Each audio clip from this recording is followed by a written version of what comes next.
Et si un simple acte de gentillesse pouvait bouleverser votre destin? Lucia, une jeune serveuse modeste, a offert un repas à un inconnu sans savoir qu'il était le fils d'un magnat de l'hôtellerie. Ce qu'elle croyait être une simple journée de travail l'a propulsée au cœur d'un scandale financier, de dilemmes moraux et d'une histoire d'amour inattendue.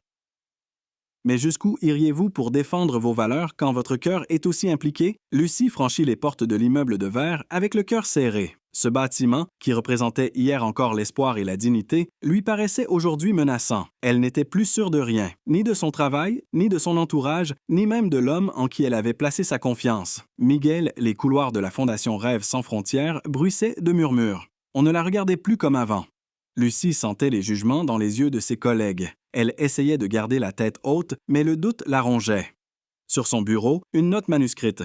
Salle de conférence. Urgent. Miguel. Elle y alla immédiatement. Il l'attendait, debout près de la fenêtre, ses épaules sous-tendues, son regard fuyant. Ce n'était plus l'homme chaleureux qu'elle avait connu. « Les choses sont pires que je le pensais, » murmura-t-il. « Tu veux dire? » « Les rumeurs sont vraies, » répondit Lucie, la gorge nouée.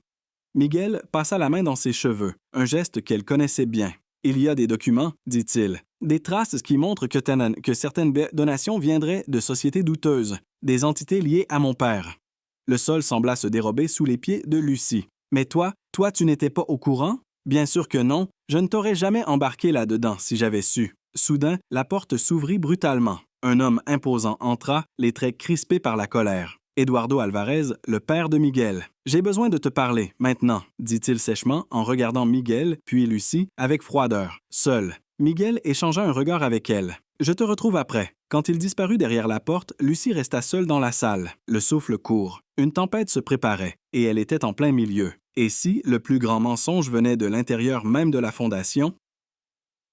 Les heures passèrent.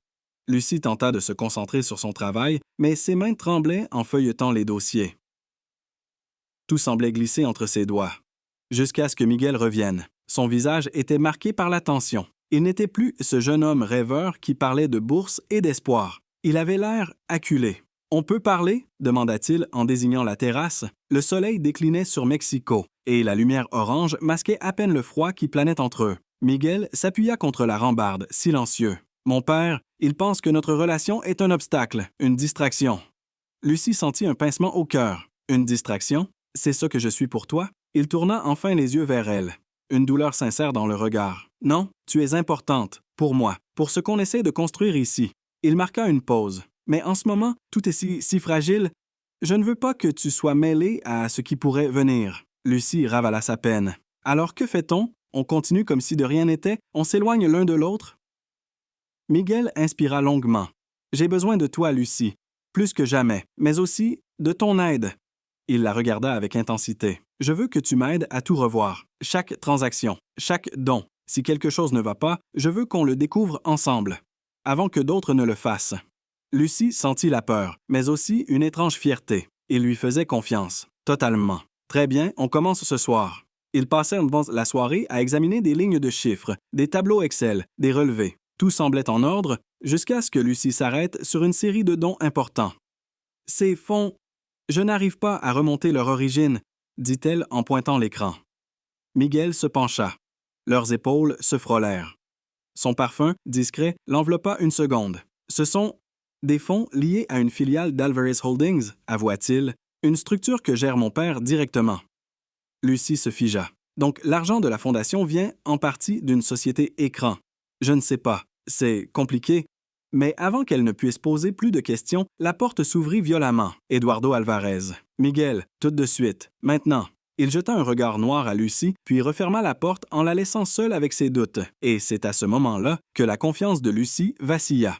Lucie resta seule dans le bureau, les yeux fixés sur l'écran. Ces lignes de chiffres, si anodines au premier regard, prenaient maintenant une dimension inquiétante. Elle relut les mêmes montants encore et encore, comme pour leur faire avouer un secret. Quelques minutes sonnées plus tard, des éclats de voix traversèrent le mur. La porte du bureau de Miguel. Eduardo hurlait. Lucie ne distinguait pas les mots, mais la colère était claire, violente, et derrière elle, la peur. Quand la porte s'ouvrit, Eduardo sortit sans même un regard pour elle. Son visage fermé laissait derrière lui une atmosphère glacée. Miguel apparut ensuite, le teint pâle, les yeux sombres. Il s'approcha lentement. « Miguel, » murmura Lucie, « est-ce qu'il se passe vraiment? » Il baissa les yeux. Un silence lourd s'installa. « Il y a des choses que je ne peux pas encore dire, mais je te demande de me faire confiance. On est en train de se battre pour la bonne cause. » Lucie sentit la tension monter en elle. Ce n'était plus une simple affaire de gestion. C'était devenu personnel, éthique et, peut-être, dangereux. Mais elle ne dit rien, pas encore. Les jours suivants, Lucie travailla comme si sa vie en dépendait. Elle plongea dans les documents, décortiqua chaque ligne. Miguel l'aidait autant qu'il le pouvait. Parfois, leurs mains se frôlaient. Parfois, leurs regards se cherchaient. Mais toujours, quelque chose les retenait. Un après-midi, alors qu'ils comparaient deux rapports, leurs doigts se touchèrent un peu plus longtemps que d'habitude. Ils se regardèrent, et cette fois, ni l'un ni l'autre ne recula. « Lucie, » murmura Miguel, « j'aimerais que tu saches que tu comptes, pas seulement ici, pas seulement dans ce projet, mais dans ma vie. » Elle baissa les yeux, troublée. Une chaleur douce l'envahit, mais elle restait sur ses gardes. « Je ressens la même chose, » avoua-t-elle, « mais tant que tout ça n'est pas clair. Je ne peux pas aller plus loin. Ils allaient peut-être s'embrasser, peut-être. » Mais c'est à ce moment précis qu'Anna entra. « Désolée d'interrompre, » dit-elle sans vraiment l'être. « Lucie, il faut que tu viennes voir ça, maintenant. » Anna l'emmena dans une salle isolée et sortit un dossier. « J'ai croisé des données étranges. Certaines transactions ne correspondent pas au projet. Des fonds importants sont redirigés, mais on n'arrive pas à identifier les destinataires. » Lucie sentit un frisson. Elle feuilleta les feuilles rapidement. Ça ne correspond à aucun programme, ni à aucune demande validée. Anna la regarda droit dans les yeux. Il y a peut-être plus grave encore. Je crois qu'on utilise la Fondation pour dissimuler des flux financiers illégaux. Lucie se figea. Elle pensa immédiatement à Miguel, à ses mains tremblantes, à ses silences, à son père. « Tu en es sûre? » demanda-t-elle d'une voix blanche.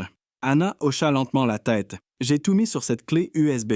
C'est la preuve. » Lucie prit la clé. Ses doigts tremblaient. Et si la vérité qu'elle avait cherchée devenait son pire cauchemar? Ce soir-là, Lucie ne dormit presque pas. La clé USB d'Anna était posée sur la table de chevet, comme une bombe prête à exploser. Son cœur battait trop vite. Elle repensait à tout. Miguel, la Fondation, les étudiants, les rêves et les mensonges. À minuit passé, son téléphone vibra. « Lucie, peux-tu venir? Maintenant, c'est important. » C'était Miguel. Il voulait la voir sur la terrasse du siège de la Fondation. Elle hésita, puis enfila un pull, serra la clé USB dans sa poche et sortit dans la nuit. Quand elle arriva, Miguel l'attendait déjà, seul, face aux lumières de la ville. « Merci d'être venu, » dit-il doucement. Il se retourna vers elle, et elle vit dans ses yeux quelque chose qu'elle n'avait jamais vu auparavant. De la peur, mais aussi une détermination nouvelle. « Lucie, j'ai pris une décision. Je vais faire face, exposer ce qui doit l'être, même si ça implique mon père. » Il s'approcha lentement et prit ses mains. « Mais avant tout, je devais te dire une chose, peu importe ce qui se passe. Je suis tombé amoureux de toi. » Lucie sentit son cœur se serrer. Elle allait répondre quand une voix grave interrompit la scène. Intéressant, très touchant, c'était Eduardo Alvarez. Il sortit de l'ombre, le regard noir impitoyable. Puis il aperçut la clé USB qui dépassait de la poche de Lucie. « Et je vois que vous avez déjà fait votre choix. » Lucie recula instinctivement. Miguel se plaça devant elle. « Protecteur. Ça suffit. Père, on va tout révéler. Nettoyer ce que tu as sali. » « Tu ne comprends pas ce que tu fais, » répondit Eduardo. « Tu vas détruire notre nom, tout ce que j'ai bâti. » Miguel leva le menton. « Non, je vais le sauver, en recommençant proprement. » Un long silence suivit, puis Eduardo, étonnamment, sembla s'effondrer. Il détourna le regard, l'air usé. « Très bien, faites comme vous voulez. » Les jours qui suivirent furent un ouragan. La presse s'empara de l'affaire. La Fondation Rêves sans frontières fut placée sous enquête, mais grâce aux preuves de Lucie, à la coopération de Miguel et à leur transparence totale, la structure fut blanchie. Le scandale toucha surtout les entreprises du groupe Alvarez. Eduardo fut contraint de se retirer et Miguel devint officiellement président de la Fondation. Lucie, elle, fut nommée directrice des programmes éducatifs. Un an plus tard, sur la même terrasse où tout avait éclaté, une fête rassemblait les bénéficiaires de la Fondation. Lucie observait les jeunes étudiants rire, parler de leurs futurs projets. L'un voulait devenir ingénieur, une autre avocate. Tous des versions d'elle-même, avant. Miguel la rejoignit, 2 verres à la main. « Tu te rends compte de tout ce qu'on a traversé, » lui dit-il, « et de ce qu'on a construit ensemble. » Il lui tendit un petit écrin. Elle ouvrit. À l'intérieur, une bague simple, élégante, pas clinquante, juste sincère. « Je ne veux plus jamais rien cacher, Lucie. Pas de masque, pas de nom. Juste toi et moi dans la lumière. » Elle le regarda. Puis, dans un murmure, « Oui,